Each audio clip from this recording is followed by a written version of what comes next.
Jo Kenya nobago romo mokwongo mar piem mar tedo chiemb jo China ma bende nokelo kanyakla jotedo molony mawuok e pinje mopogore opogore e Afrika.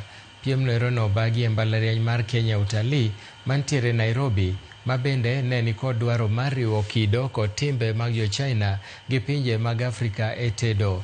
Piem makamano bende nosidho ayanga tudruok mar China gi Kenya e yore mag wuoth e kinde mar higa 2025.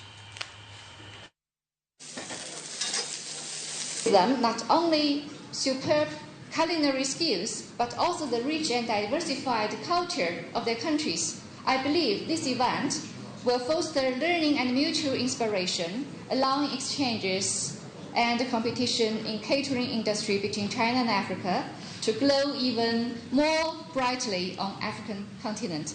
Collaboration, choosing this college to host this competition is highly welcome, and it's a very important step in opening an avenue for the Kenya Utalii College to be able to work very closely with other universities and other colleges, hospitality colleges back in China, to ensure that they also learn our Kenyan cuisine as we also learn the Chinese cuisine, and we're able to exchange together.